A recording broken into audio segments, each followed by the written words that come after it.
Добрый день, тут Ганна Соус з Прагі, на відеосувязі з Варшавы, сябра прэзідыуму Координаційної ради, політик Вольга Ковалькова, была прэтэндэнтка на кандыдатку на прэзідэнта. І мы паговорым пра яе ролю ў радзе, пра абставіны гвалтоўнага ад'езду з Беларусі, пра непрызнанне Лукашэнкі прэзідэнтам у свеце і многае іншае. Добрый день, Вольга. Прывітанне.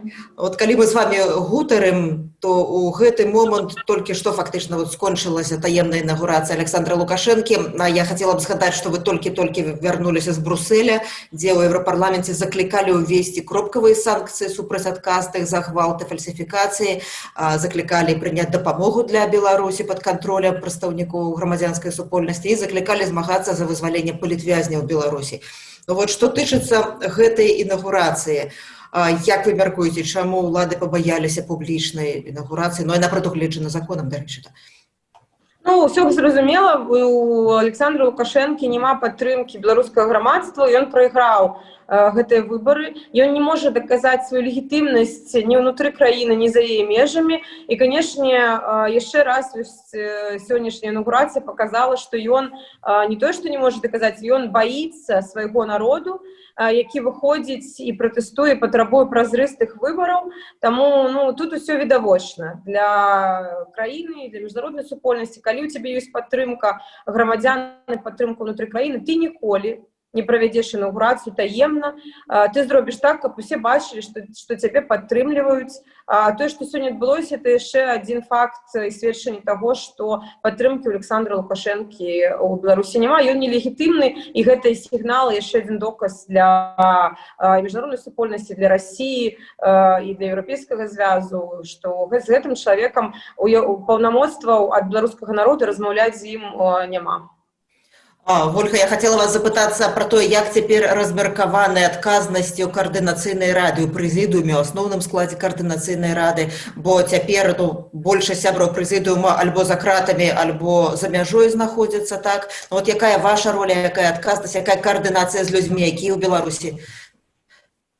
Конечно, Координаційная рада як пляцоўка, яку мы стваралі для таго, каб быў суб'ект, каб была пляцоўка для вырашэння вось таго палітычнага крызіса, які склаўся пасля выбараў. Было відавочна, што Александр Лукашенко, канешне, нікому партфель не аддасць, ён будзе да апошняга трымацца за ўладу, гэта было бачна і па яго заявах, і па тым, што ён казаў. І Координаційная рада, на мой погляд, гэта абсолютно унікальны суб'ект, які стаў небяспечным для ўладаў, бо яны бачылі, што Координаційная рада, тыя людзі, якія знаходзяцца ў складзе прэзідыума, які ўваходзяць у асноўны склад, яны агулам прадстаўляюць вялікую небяспечнасць для Лукашэнкі, бо набіралі давер. І было зразумела, чаму менавіта гэтыя людзі, бо ўся тая дзейнасць і кампанія, якая праходзіла выбарчая, у ёй прымала ўдзел шмат кампетэнтных прафесіяналаў. І зараз ён зрабіў усё, каб дзейнасць рады была спыненая, і мы зноў сталі дзейнічаць па яго сцэнару, але гэтага не адбудзецца. Координаційная рада працягвае сваю працу, ёсць асноўны склад, які працуе ў Беларусі, ёсць сябры прэзідыума, якія знаходзяцца зараз у Беларусі і на волі, і ёсць я і Павел Латушка, якія знаходзімся за мяжой, і Максім Знак і Мары, якія знаходзяцца за кратамі. І, канешне, у нас змяніўся алгарытм прыняцця рашэнняў, мы зараз усё абмяркоўваем, і зараз працуем над павелічэннем асноўнага складу рады. Уже больш за 10 тысяч чалавек падалі заявкі на ўваход у пашыраны склад рады. Я бачу дзейнасць рады як такі вялікі рух беларусаў, бо сёння відавочна, што беларусы аб'яднаны адзінай мэтай правядзення новых выбараў, на якіх яны абяруць сабе самі ўладу. Зараз людзі не абіраюць канкрэтную палітычную сілу, нейкую ідэалогію. Зараз усе беларусы прагнуць зменаў, сыхода Лукашэнкі ў адстаўку, і для гэтага ўся наша дзейнасць працягваецца. Мы ставім гэта як асноўную мэту, і на міжнароднай пляцоўцы мы таксама даносім гэты месседж, і я ўпэўнена, што мы дасягнем мэты, бо тут вельмі шмат складнікаў, якія нам дапамагаюць. Гэта эканамічная сітуацыя, гэта беларускі народ, на які шмат хто не рабіў стаўкі, і я вельмі ганаруся тым, што я беларуская, што беларускі народ у гэтым годзе ўсяму свету даказаў, што з намі так нельга, што нельга нас больш прыніжаць, і мы будзем гатовы змагацца за перамогу і за павагу да сябе і за ўладу, якая будзе прадстаўляць нашы інтарэсы. Беларускі народ сёння гэта такі маналіт, які гатовы. І мы якраз і ў кампаніі зараз мы не дзелім людзей. Для нас людзі, якія размаўляюць па-беларуску ці па-расейску, выходзяць пад адным сцягам ці пад другім. Яны прадстаўляюць розныя, можа быць, рэлігійныя перакананні, але мы не дзелім народ. Мы хочам, каб усе людзі з павагай ставіліся адзін да аднаго і з павагай ставіліся да выбара большасці.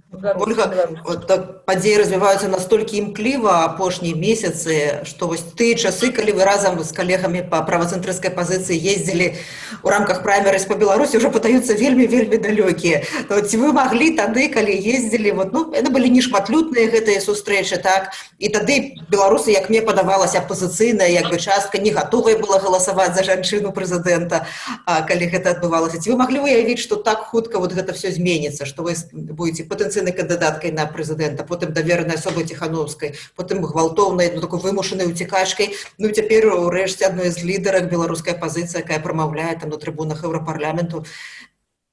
Ведаеце, Ганна, я чалавек, які 8 гадоў займаецца беларускай палітыкай, я чалавек дзеяння.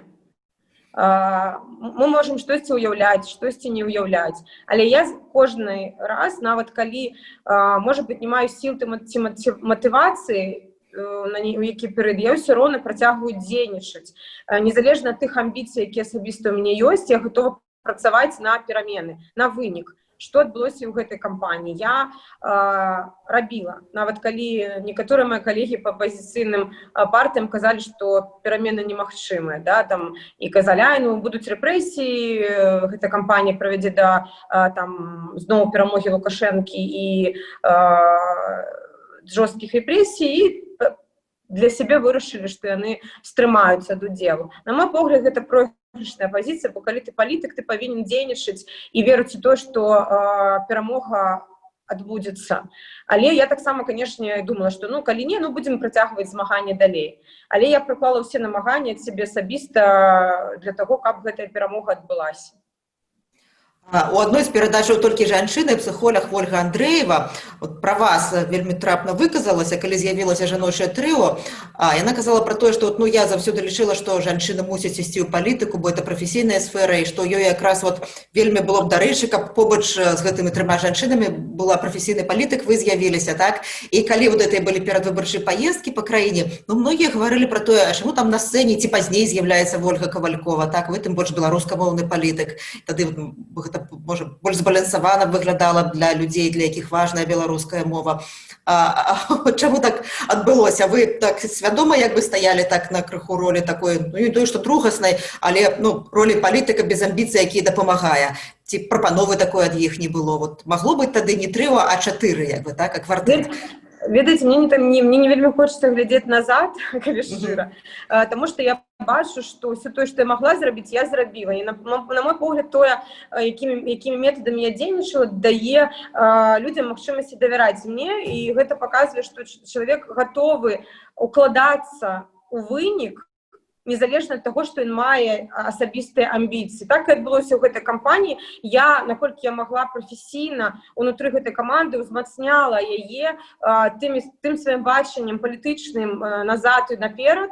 І я лічу свой унёсак у кампанію стратэгічна і планаванні, і ў тых рэчах, які я взяла на сябе ўнутры і штаба Святланы, і ўнутры аб'яднанага штаба. Яны, кожны унёс свой унёсак. І тут я не ведаю, калі адказваць на пытанне, ці мне хацелася, конечно, мне хацелася іх узмацніць, конечно, мне хацелася выступіць, і, можа быць, я бачыла, што тая частка беларусаў, для якой сапраўды тыя нацыянальныя каштоўнасці, беларуская мова, для якіх гэта важна, што для іх мой удзел, ён быў узмацняў больш кампанію. І мне падаецца, што на якімсьці этапе гэта адбылося, нават незалежна ад таго, што я не была публічнай асобай такой, да, у самой кампаніі, бо тое, што я дапамагала і казала, што я давяраю гэтай камандзе, для людзей, якія вакол мяне, з'яўляўся сігналам, што яны таксама давяраюць, бо давяраюць мне асабіста. Таму мне падаецца, што ўсё спрацавала. Ну, казаць, як магло бы быць лепш, ужо складана, бо мы дабіліся таго выніку, на які разлічвалі. Ольга, вы некалькі разоў сказалі пра ўласныя амбіцыі, натуральна, цяпер ёсць агульная мэта ў штаба ўсяго, ну, але тым не менш яны ў вас ёсць, можа, маглі пагушыць на будучыню, прынамсі.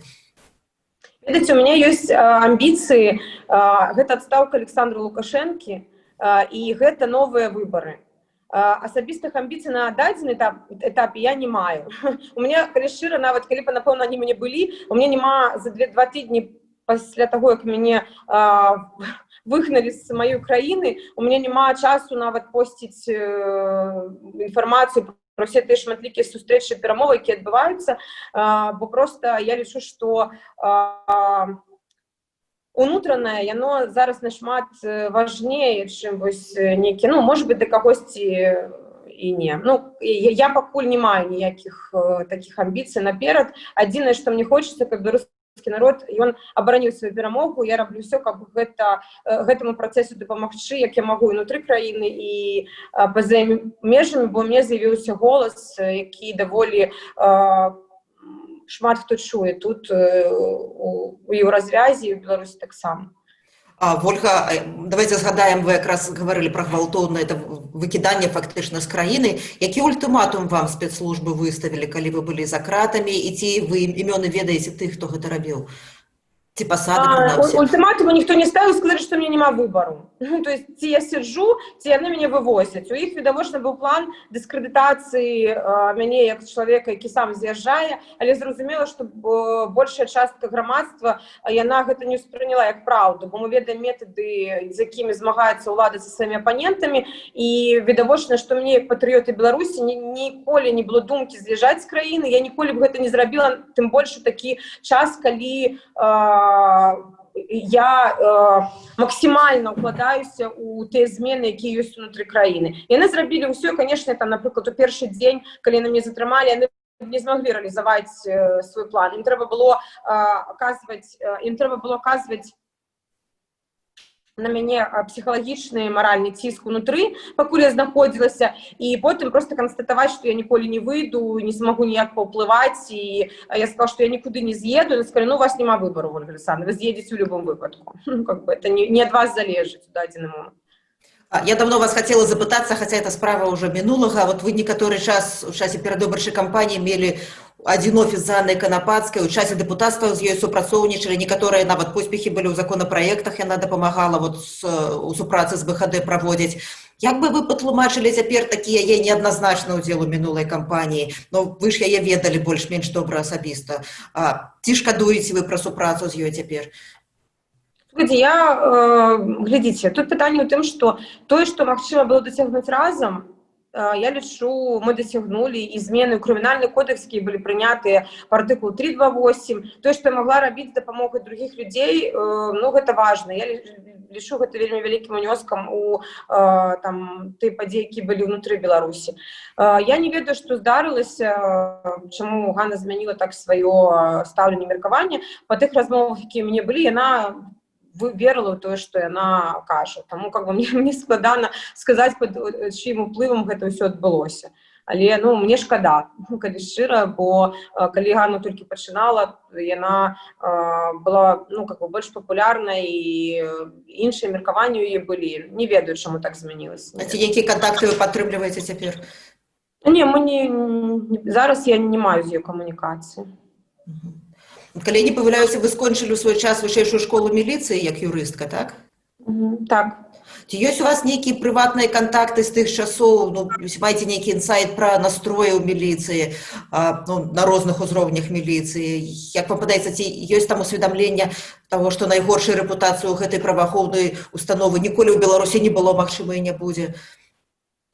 Ведаеце, што калі я вучылася, гэта быў 2002-2006 год, яшчэ не так дрэнна ўсё было з правам у Беларусі, і я зрабіла свой выбор з-за того, што там вельмі вялікія прафесіяналы працавалі як выкладчыкі. Канешне, у меня ёсць і былі кантакты сярод людзей, якія працуюць, шмат хто з іх ужо сышоў са сваёй працы яшчэ да таго крызісу, які здарыўся зараз.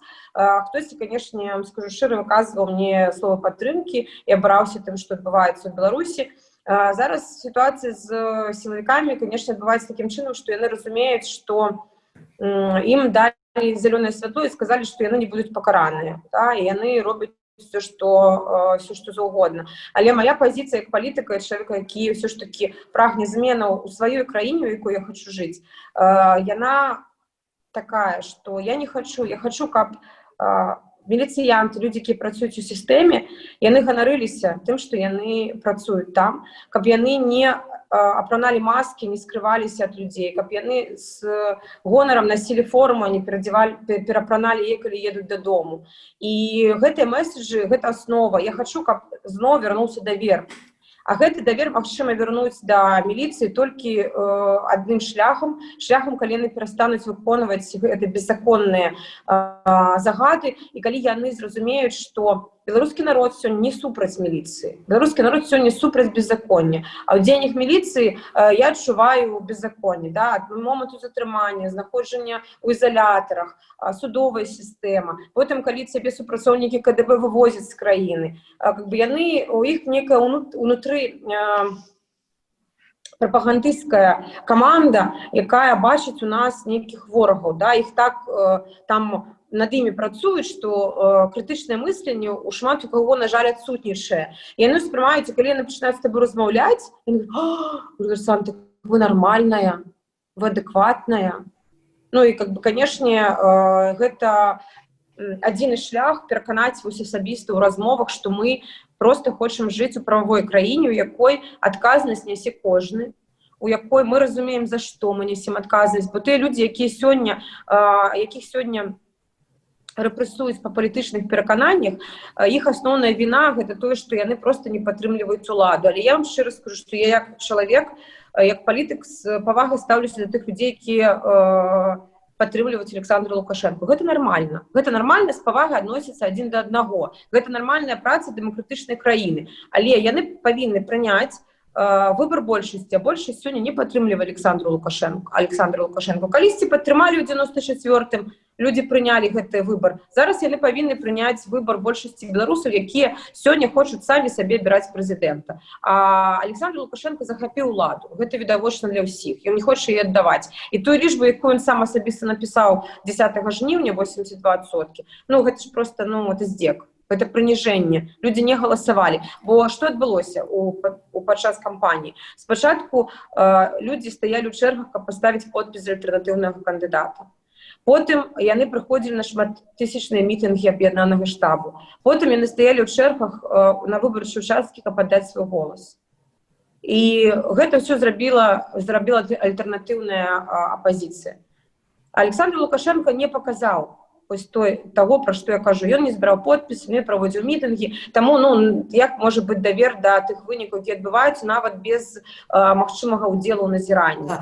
Вольга, ну, я яшчэ пытанне пра міліцыю хацела працягнуць. Ці лічыце слушным, што цяпер імёны абнародуюць міліцыянтам? Ці правільна гэта? Я не ведаю, наколькі гэта паўплывае. Канешне, трэба выкарыстоўваць любыя механізмы для таго, каб дагрукацца да гэтых людзей і сказаць, што мы хочам, каб вы нас паважалі. Мы хочам, і мы не настроены на тое, каб з вамі весці нейкае супрацьстаянне.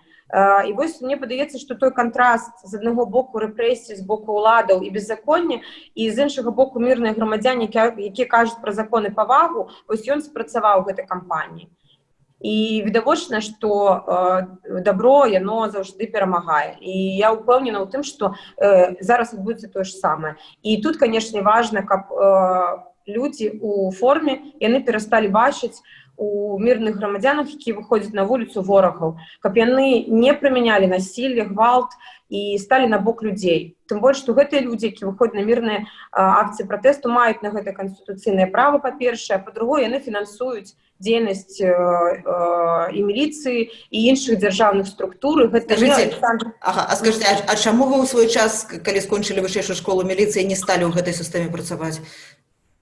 А я працавала дзяржаўным служачым, мне патрэбна была юрыдычная адукацыя. Я на той момант не планавала рабіць такі выбар і працаваць у праваахоўных органах. І я сабе досыць комфортна адчувала, калі працавала ў адміністрацыях раёна, бо моя асноўная праца, яна была накіравана на дапамогу людзям. А калі ты працуеш внутры сістэмы, у цябе больш магчымасцяў, калі ты маеш уладу, ўсё ж такі асноўную функцыю дзяржаўнага служачага выконваць. Гэта дапамога і дзеянне ў інтарэсах беларускіх грамадзян.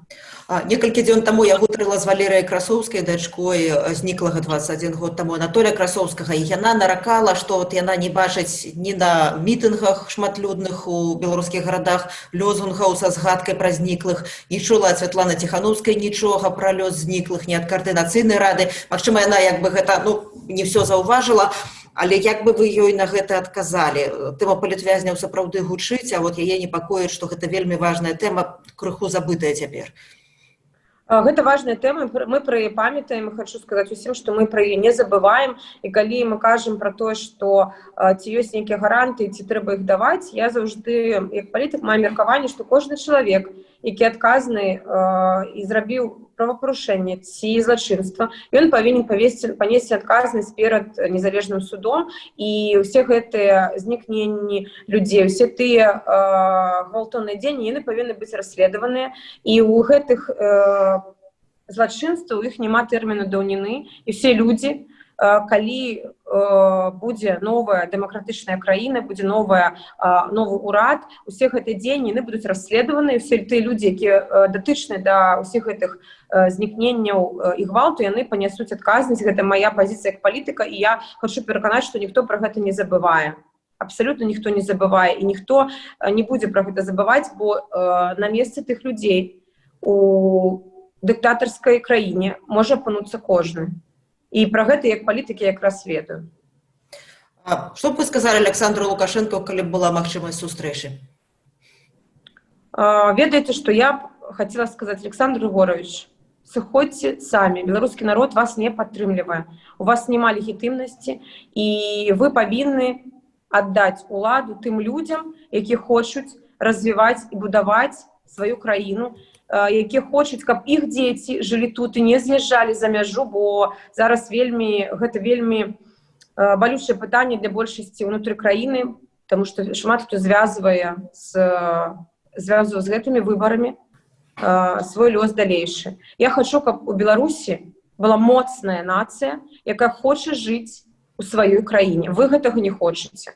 Ваша задача ўтрымліваць толькі сябе асабіста. Але беларускі народ не будзе вам дараваць тое, што вы зараз робіце. Таму сыходзьце самі, аддайце краіну людзям, якія кампетэнтныя і прафесійныя. Гэта была сябра прэзідыуму каардынацыйнай рады, была прэтэндэнтка на кандыдатку на прэзідэнта, палітык Вольга Кавалькова. Дзякуй вам вялікі. Дзякуй, Ганна. Усяго найлепшага. Да пабачэння. Да пабачэння.